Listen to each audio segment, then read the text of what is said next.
यही देख करके बार बार आपको समझाया जाता है, ए भाई चूक मत करो। किसी से वैर थोड़ी है, द्वेष थोड़ी है। कोई संत यदि आपसे बात करता है तो आपके ऊपर कृपा नहीं, क्यों बात करेगा? क्या लेना है? आपको लगता है हमारे द्वारा कुछ चलता है, हम कुछ है? नहीं नहीं, भ्रम मत करिए, कोई भ्रम मत करिए। आपके लिए वो आपसे बात करते हैं, आपके कल्याण के लिए आपसे बात करते हैं, आपके कल्याण के लिए वो आपको डांटते हैं, आपके कल्याण के लिए आपको दुलार करते हैं। दोनों बातें समझ लीजिए। जो लाडली लाल में चित्त लगाए हुए हैं उनको कहीं किसी सुख की आकांक्षा नहीं। सच्चाई से समझ लीजिए। अगर वो सुख का कहीं खेल खेलते तुम्हें नजर आ रहे हैं, वो तुम्हारे लिए, तुम्हें दुलार कर रहे हैं, निकल चलो। तुम्हें डांट रहे हैं, निकल चलो। तुम्हें प्यार कर रहे हैं, निकल चलो। तुम्हारे मन को अपने प्यार में फांस करके श्री जी के चरणों में समर्पित कर देना, यही काम है।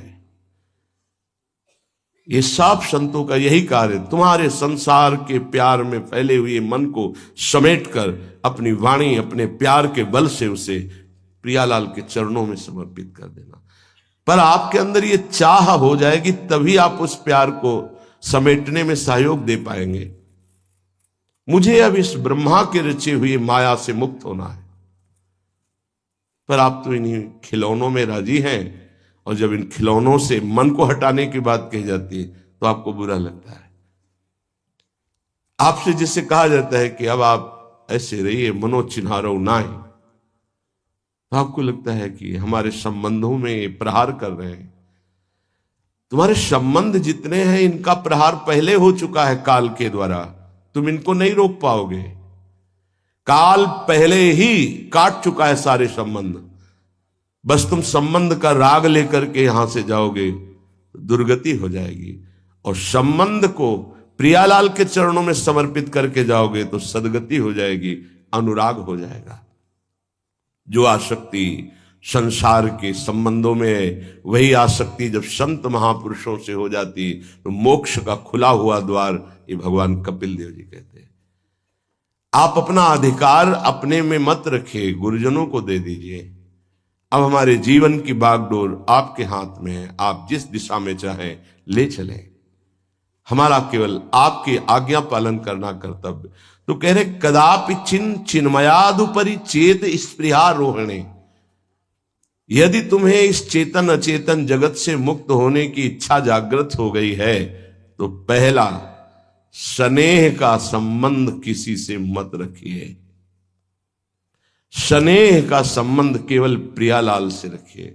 वही स्नेह जो माता में, जो पिता में, जो भाई में, जो बंधु में, पत्नी में, पुत्र में, वही स्नेह प्रियालाल को चाहिए। आप और सब कुछ दो, भगवत प्राप्ति नहीं होगी। ये स्नेह दे दो तो भगवत प्राप्ति पक्की हो जाएगी। सबसे स्नेह करो श्यामा श्याम के संबंध से। हमारा स्नेह का संबंध श्यामा श्याम से, श्यामा श्याम के संबंध से स्नेह कोई फर्क नहीं पड़ेगा। पर आपको अभी ये कला नहीं आती है। आप जब तक एक बार समस्त संबंधों के स्नेह को बटोर कर प्रियालाल के चरणों में समर्पित नहीं कर देते, तब तक आपको लगेगा, वाणी से बोलोगे कि सब भगवत भाव से ही, लेकिन पूरा राग यही है, ये हमारे अमुक है, हमारे अमुक है। इसलिए इस रहस्य को समझो, पहले हटो, फिर जब वो राग अनुराग में बदल जाता है तो फिर पूरे विश्व से प्यार करो, कोई फर्क नहीं पड़ेगा। सब जीवन सो प्रीति रीति निवाहत आपनी, क्योंकि वो रीति जानता है। हमारी रीति श्यामा श्याम के संबंध से ही सबको मानना। एकांत की रति विधान करो, शब्दों को समझिए। एकांत की रति विधान करो, अर्थात हमारे हृदय देश में केवल इष्ट और गुरुदेव के सिवा किसी से प्रीति नहीं। और बहुत इस बात से हम कमजोर हैं। कहीं न कहीं हम अपनी प्रीति, हमारा दोस्त है, हमारा मित्र है, हमारा रिश्ता है, हमारा संबंध है, तो श्री जी करुणा करके आपको लाई अपने संबंध पुष्ट करने के लिए। फिर भी आप अज्ञानवश उन्हीं संबंधों को पुष्ट करते हैं जिससे आपकी दुर्गति हो जाए। जो आपके, अरे एक हिरण के बच्चा के संबंध ने एक जन्म नष्ट कर दिया, फिर और किसकी बात करें? इसलिए एकांत की रति विधान करो। एकांत की आपकी रति हो चुकी है, इसका परिचय आपके सामने भारी विपत्ति आई, मन केवल श्री जी में, भारी संपत्ति सुख संपदा केवल श्री जी में मन, यह है एकांत की रति। अब उसको कोई विचलित नहीं कर सकता। जहां विषयी जन रहते हैं, विषयी जन संभाषण करते हैं, उस स्थान में, उस भीड़ में, उन लोगों के बीच में अरुचि हो जाना। रतिम मदन मोहने विदधताम तदेकांतिकीम। एकांत की भक्ति, विरति, जन समुदाय, प्रपंच भाषण करने वाले, इनसे संबंध नहीं। ना संतु जनतापने प्रतिवसंतु वृंदावने। जनता अर्थात केवल विषय प्रपंच की वार्ता करने वाले, तापने, हृदय में ताप पैदा हो उनके संग नहीं, मुझे संग नहीं। कोई भी हो, प्रिया प्रीतम से तुम्हें मतलब नहीं, उनकी चर्चा से मतलब नहीं, उनके संबंध से मतलब नहीं, तो हमारा आपसे क्या संबंध? देखो, जगत के संबंध प्रियता दिखा करके भोग सामग्री दे सकते हैं, धन दे सकते हैं, व्यवस्था दे सकते हैं, पर प्रियालाल की प्रीति नहीं।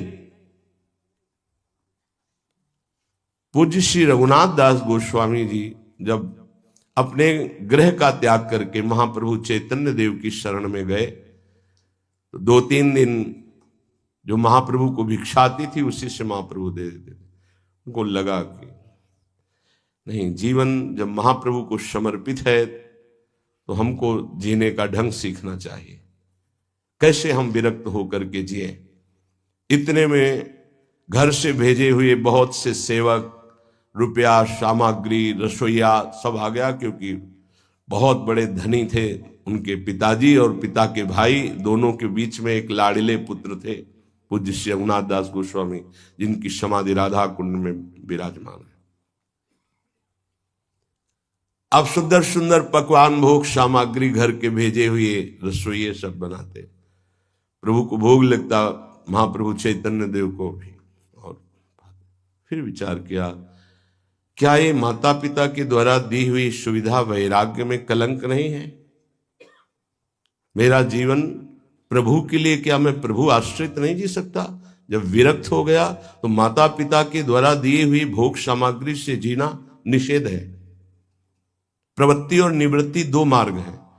प्रवृत्ति मार्ग में स्वयं अधिकार हो जाता है पुत्र और पुत्री का माता पिता की संपत्ति पर, निवृत्ति मार्ग में नहीं, स्वीकृत नहीं है। निवृत्ति मार्ग में स्वीकृत नहीं। जिसने इस स्वीकृति को स्वीकार किया वो कच्चा ही बना रहता है पूरे जीवन, पक्का वो कच्चा बना रहता है। ये दृढ़ बात समझ लीजिए। आज तक इतिहास है विरक्तों का। निवृत्ति मार्ग पर अगर वैराग्य ले लिया तो माता पिता के द्वारा उसका भरण पोषण कभी नहीं हुआ। आप पढ़ करके देख लीजिए, चाहे कोई भी हो, किसी भी मार्ग का हो। जब रत्नावती जी ने, उनके लिए चिट्ठी आई, पुत्र ने भेजा कि पिता ने सभा में मुंडी का पुत्र कह के कहा, मतलब सन्यासिनी का पुत्र कह के, माता अब हमारी इस नाम की रक्षा करना। ये हुई चिट्ठी पढ़ी तो महल छोड़ दिया उसी समय, और नाई को बुलवाया, अपने जो राजरानी के बाल थे उतरवा दिया, और संत सभा में बैठ गए। आज से कहा राजअन्न का त्याग। अब ग्राम नगर के द्वारा दी हुई भिक्षा के द्वारा भरण पोषण होगा, इस राजा के द्वारा दिए हुए नहीं। और पति थे माधव सिंह। जब ये बात सुनी तो उनको भयंकर क्रोध हुआ। मेरे सामने मेरी पत्नी, मेरा इस तरह का अपमान, मारने का प्रयास किया, निष्फल है। अंततो गत्वा, चरणों में हाथ रख के माथा रखा है, पढ़ के चरित्र देख लेना। नहीं इनके महल में रहूंगी, नहीं इनका भोजन पाऊंगी। विरक्त होकर के माता पिता के द्वारा भरण पोषण होना, एक बार एक भिक्षा के लिए तो अनुमति है। अगर विरक्त हो गया है, एक भिक्षा अगर माता पिता करा दे तो वो स्वीकृत है, इसके अलावा नहीं। आप चरित्रों को पढ़ के देख, सिद्धांत से नहीं चलोगे तो 4 दिन बाद फिर उसी में आ जाओगे। जब हम विरक्त हो गए, पूरे विश्व का भरण पोषण प्रभु करते, तो मेरा नहीं करेंगे क्या? आज अगर कोई जुड़ा है तो वैराग्य और भगवत प्राप्ति के लिए जुड़ा है। हमारा संबंध संसारिक नहीं, भागवतिक। जिस मार्ग में हम हैं उस मार्ग में। रघुनाथ दास गोस्वामी को 2-4 दिन हुए, फिर अंदर आग लग गई। नहीं, पिता के द्वारा दिए हुए वैभव को नहीं भोगना, वापस। अब कैसे जिए? जहां सिंहपौर पर जगन्नाथ जी के सब भिक्षुक खड़े होते थे, उन्हीं के बीच में खड़े हो गए। अब जो बांटते हैं तो उनका स्वभाव है लेने वालों का दौड़ दौड़ कर आगे लेना। कभी कभी मिलता, उनको शांत खड़े रहते तो पा लेते, नहीं मिलता प्रसाद तो भूखे रह जाते। फिर विचार किया, इसमें खड़े होकर के भी एक वृत्ति बनी रहती कि आने वाला देगा, ये भी ठीक नहीं। एक जगह अन्न क्षेत्र में अन्न बंटता था, वहां से जाके लाने लगे। फिर विचार किया, विवेक धैर्य नहीं लेने देता। यार हम यहां कोई सेवा तो करते नहीं, क्योंकि भरपेट अन्न पाने का जिस क्षेत्र में अधिकार है तो वहां सेवा करना जरूरी। चाहे पोछा लगा दो, चाहे पत्तल फेंक दो, कोई सेवा वहां करनी चाहिए, तभी आपका वैराग्य सुरक्षित रहेगा, नहीं तो फिर ठीक नहीं है। वहां अन्य क्षेत्र में भी छोड़ दिया भोजन लेना। आप कैसे जिए? तो रात्रि में जो महाप्रसाद गाय को डाल दिया जाता था, गाय भी छक के जब नहीं पाती थी तो वो रात्रि के 10-11 बजे निकलते और वो महाप्रसाद जो पड़ा रहता उसको उठा के लाते, जल से धोते, सड़े सड़े निकाल के चावल, फिर उसे पाते। महाप्रभु ने पूछा, गोविंद, गोविंद दास सेवा में रहते, गोविंद ये रघु अब क्या पाता है? बोले प्रभु बहुत वैराग्य से रह रहे। बताया तो उनका, अच्छा ऐसा अमृत अकेले अकेले पाता है, हमको कभी निमंत्रण नहीं दिया, अब हम चुपके से छीन के पाएंगे। महाप्रभु चले रात्रि के जब वो कटोरे पे इतने से चावल सही निकाल कर पानने में लगे थे, पीछे से महाप्रभु गए, से लिया। अरे प्रभु आपने, उनका इतना स्वादिष्ट अमृत पाता है और मेरे को कभी निमंत्रण नहीं दिया, निहाल कर दिया। उनके लिए आया, सोवत हु रसना रटे राधा कृष्ण सुनाम। वो जब सोते थे तो उनकी जबान से राधा कृष्ण राधा कृष्ण राधा कृष्ण। ये इस मार्ग के पथिक। निवृत्ति मार्ग और प्रवृत्ति मार्ग में अंतर है, आप लोग इस बात को समझें। निवृत्ति मार्ग श्री जी के भरोसे का है, आप विश्वास कीजिए। जब इष्ट के भरोसे में है तो जिनकी पलक झपकते अनंत ब्रह्मांड रचना हो जाती, उनके लिए कोई ये बड़ी बात हो गई क्या? ये कोई बड़ी बात है उनके लिए? हम उनका भरोसा त्याग करके निवृत्ति मार्ग के हो करके और परिवार के द्वारा भरण पोषण हमारा हो, भाई ये तो नहीं समझ में आता। भरोसो दृढ़ इन चरणन के रो। निवृत्ति मार्ग तो निवृत्ति मार्ग, प्रवृत्ति मार्ग तो प्रवृत्ति मार्ग। प्रवृत्ति निवृत्ति, निवृत्ति में प्रवृत्ति, बहुत समझकर संभल कर चलना पड़ेगा। जो मार्ग भगवान ने बनाया उसके अनुसार। तो कह रहे न संतु जनता, तुम्हारा व्यवहार जनता से नहीं होना चाहिए। व्यवहार शून्य व्यवहार है, ध्यान रखना। दसियों हजार लोगों के दर्शन होते हैं, एक का भी परिचय नहीं है। हजारों लोगों से संभाषण है, एक भी हमारा मित्र नहीं है कि ये हमारा है, तुम लोग इसके साक्षी हो। ये हमारा बंदा है, एक भी नहीं। साफ श्री जी के हो, श्री जी से संबंध है। मैं सिर्फ एक नौकर हूं, श्री जी की बात आपको बता देता हूं, आपकी बात श्री जी को बता देता हूं। हमारे श्री जी, इसके सिवा कोई नहीं। एकांत की रति, जनता से संबंध रहित, श्री जी के संबंध से सब जीवन सो प्रीति। श्री वृंदावन में वह चिदानंद रस को प्राप्त होता है। यह है रहनी। वृंदावन इह विधि बसे, तज के सब अभिमान, तृणते नीचो आपको जाने सोई जान। ये समझ जाओ किस बात का आश्रय लिए हो। जिनको ब्रह्मांड रचने में सेकेंड नहीं लगा है, वो हमारी प्रियाजू के अधीन है। हमको कुछ अपनी व्यवस्था के विषय में सोचना, मानो शरणागति के विषय में आपको अविश्वास, कलंक है ये बात। हे बिल्कुल भरोसे पे हो जाओ, फिर सामने देखो क्या होता है। बिल्कुल भरोसे पे हो जाओ। गुरुजनों ने कभी भी अन्य आश्रय नहीं होने दिया, कभी भी अन्य जगह जगह बचाते। वो जानते हैं कि अन्य आश्रय, धन का आश्रय, वस्तु का आश्रय, व्यक्ति का आश्रय, ये तुमसे सच्ची बताते हैं, गुरुजनों की कुछ बातें बाद में समझ में आती, पहले समझ में नहीं आती। केवल श्री जी का भरोसा रखो, जिसने आज दिया है वही कल देगा। जब गुरु जी को कोई कहता कि कभी काम में आ जाएगी ये वस्तु, रख लो, तो बोले इसी को मिटाने के लिए बाबा जी हुए हैं। जब कभी काम में आनी होगी तो तुरंत श्री जी भेजेंगे, हम इसको पहले से क्यों रखें।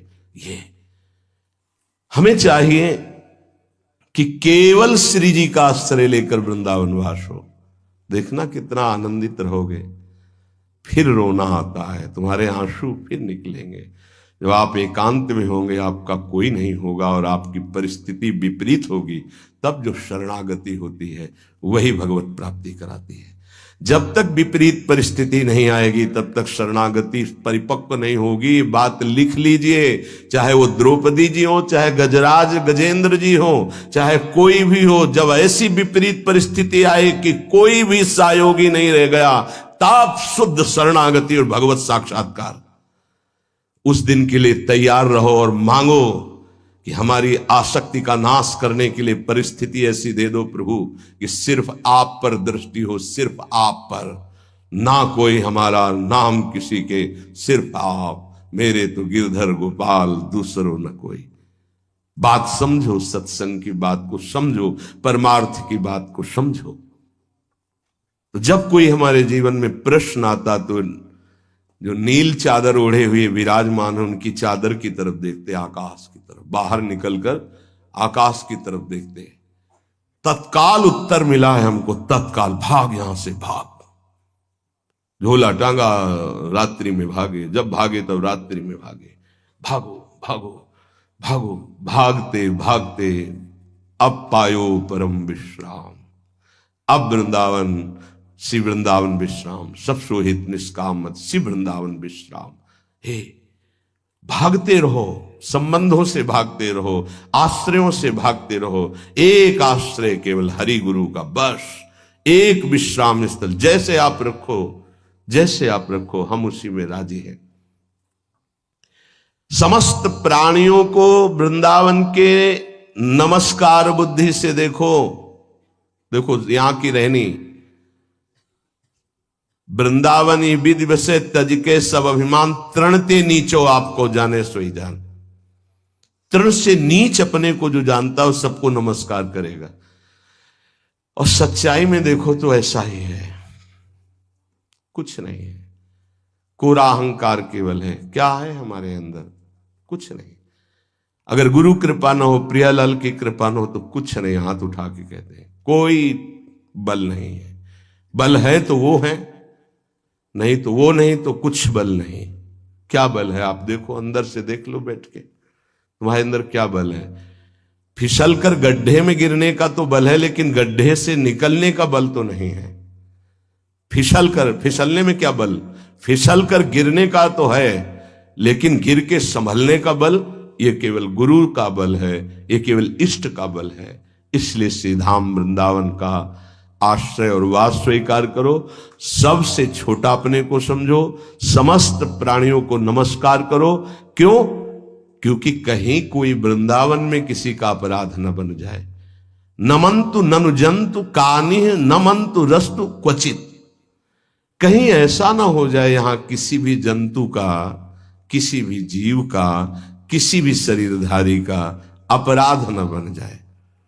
अगर वृंदावन में कोई अपराध ना बनने पावे और सबको हम नमस्कार करके रहें और श्री जी का केवल भरोसा रहे, तो आप चमत्कार देख लेंगे। अध्यात्म आपके अंदर प्रकाशित हो जाएगा। जैसे जैसे अध्यात्म प्रकाशित होता है वैसे वैसे शांत होता चला जाता है, मन शांत होता चला जाता है, कोई वासना हृदय में नहीं रहती। पूज्यपाद श्री उड़िया बाबा जी महाराज से प्रश्न किया, पीछे वर्णन किया गया था कि बड़े बड़े महापुरुषों की ये लोग निंदा क्यों करने लगते हैं, क्यों द्वेष करने लगते हैं? वो तो किसी से द्वेष नहीं करते। जितने महापुरुष हुए उनकी निंदा हुई है, वर्तमान में जितने हैं तो आप देख लो सैकड़ों अगर नमस्कार करने वाले तो कुछ निंदक आपको मिलेंगे। ऐसा क्यों होता है? क्योंकि संत तो किसी से द्वेष नहीं करते, द्रोह तो उनके हृदय में होता नहीं। अद्वेष्टा सर्वभूतानाम, फिर ये क्यों होता है? निंदा क्यों करते हैं? तो कहते हैं भगवान की दो शक्तियां, एक है माया और एक है प्रेम भक्ति। जो प्रेम भक्ति से विमुख उनके हृदय में माया शक्ति का प्रभाव रहता है। यद्यपि उनका द्वेष भी इसी से होता है। उनकी महानता देख करके वो वहां चल तो सकते नहीं, तो उनका द्वेष बन जाता है। महानता देख करके उसमें चल नहीं पाएंगे। जैसे कहावत में आता है कि एक अंगूर को बहुत कोशिश की पाने की, जब नहीं मिले तो कहा खट्टे हैं, प्रयास किया लेकिन नहीं मिला। तो उनका प्रयास माया जनित है, तो प्रेम या भक्ति या सद्गुण या भगवद आश्रय नहीं धारण कर पाते, तो उनको द्रोह हो जाता है संतों से। आप नरसिंह मेहता जी का चरित्र देखिए, बड़े बड़े भक्तों का उन्हीं के गांव के लोग, उन्हीं के घर के परिवार के जनों ने ही द्रोह पैदा कर दिया। द्वेष, निंदा, मारने की चेष्टा, अपमान, ऐसे। अच्छा सोचो, उड़िया बाबा जैसे महापुरुष से क्या कभी ऐसा हो सकता है कि उनके मारने के लिए आदमी लगा दे? विचार करके देखो। पैसा देकर भेजा गया था कि सत्संग में जाके नाक काट लो। वो आदमी चुपचाप चाकू लेकर के आया और प्रणाम के बहाने तो संतों के सामने कौन रोकता? तत्काल चाकू निकाली और जे भी मारा तो हाथ पकड़ते पकड़ते चावल भर नाक में चल, मतलब थोड़ा सा ऐसे खून निकलने लगा। ऐसे बाबा ने रोका, पकड़ा और गुफा में ले गए। आज भी गुफा नीचे जो बनी हुई, बैठे और गरम दूध चीनी डाल के मंगवाया, पिलाया और कहा धैर्य धारण करो, बिल्कुल डरो मत, तुम्हें कोई नहीं मारेगा, तुमने ऐसा क्यों किया? तो रो पड़ा संत कृपा देख के और कहा बाबा मुझे इतने 1000 रुपए देने की बात कही गई थी कि बाबा मैं गरीब आदमी हूं, पैसे के लोभ से बुद्धि मारी गई। उन्होंने कहा बस तुम ऐसे नाक में चाकू मार देना। ऐसा बाबा ने कहा कोई बात नहीं। कहां से आए हो? बोले हाथरस के हैं। बाबा ने ये नहीं पूछा कि किसने भेजा है। चतुरता इस बात की कि सब शिष्य थे, अगर ये पता चल जाए कि किसने तो उससे द्रोह हो जाएगा ना, बस इतना पूछा था क्यों तुमने ऐसा किया? तो बोले मुझे पैसा दे। ये नहीं पूछा किसने किया, क्योंकि उससे द्वेष हो जाएगा। अपने शिष्यों से कहा शपथ है हमारी, इसे डांटना भी नहीं और हाथरस की बस में सुरक्षित बैठाल करके आओ, चल जाओ। बोलो ऐसे महापुरुष को फिर बाद में जो लीला, द्वेष की हद हो गई, संसार द्वेष की सूली पे चढ़ा दिया, जहर पिला दिया। मीरा जी को जहर पिला दिया, प्रहलाद जी को क्या? क्यों ऐसा करते हैं लोग? बोले माया से आसक्त चित्त वाले जब भक्त को देखते तो उनके अंदर गाली देने का मन होता है, जलन पैदा होती। स्वभाव ऐसा स्वाभाविक है। उनके हृदय में इतना द्वेष पैदा होता है कि वो दुष्ट हृदय कैसे इनकी हानि हो, बस ये सोचते हैं कैसे इनकी। बड़ा विचित्र खेल है इस संतों के साथ। क्यों? पलटू बाबा को अयोध्या में झोपड़ी में ही आग लगा दी आसपास से। ऐसा क्यों होता है? तो बोलिए माया शक्ति कि जिसके हृदय में माया का प्रभाव, मलिन हृदय होता है, वो संतों से स्वाभाविक द्वेष करते हैं, जो कि द्वेष के पात्र नहीं है। वो किसी से वो द्वेष नहीं करते। एक संत आप चरित्र उठा करके देखो, संतों से द्वेष करने वाले प्रत्येक महापुरुष के जीवन में देखा गया कि द्वेष करने वाले, और कोई कोई तो उन्हीं के पार्षदों के रूप में द्वेष करने लगे, उन्हीं के पार्षद बनकर उनकी खिलाफत करने लगे और उन्हीं के पार्षदों के द्वारा उनको सूली पर चढ़ाया गया। बड़ा विचित्र माया का खेल है। इसी से वो भक्तों की निंदा करते हैं और भक्तों से द्रोह करके अपना सर्वनाश कर लेते हैं। तो क्या इससे बचा जा सकता है? यदि भगवान का नाम जप करने लगे, भगवान का आश्रय ले ले, तो दृष्टि बदल जाएगी। आप देख लेना, दृष्टि बदल जाएगी। नाम जापक सहृदय होता है, वो घोर पापी पर भी प्यार करता है। लोग समझते नहीं उनके हृदय को। घोर पापी को भी वो प्यार करके भगवान से मिलाना चाहते हैं। यदि आप नाम जप करते हैं तो आप बच सकते हैं, नहीं संत द्रोह की वृत्ति अंदर पैदा हो जाएगी। ये माया है। ये जहां किसी महापुरुष का यश सुन तो वही निंदा शुरू कर देता है, क्योंकि माया उसका पतन कराती है और भक्ति उत्थान कराती है।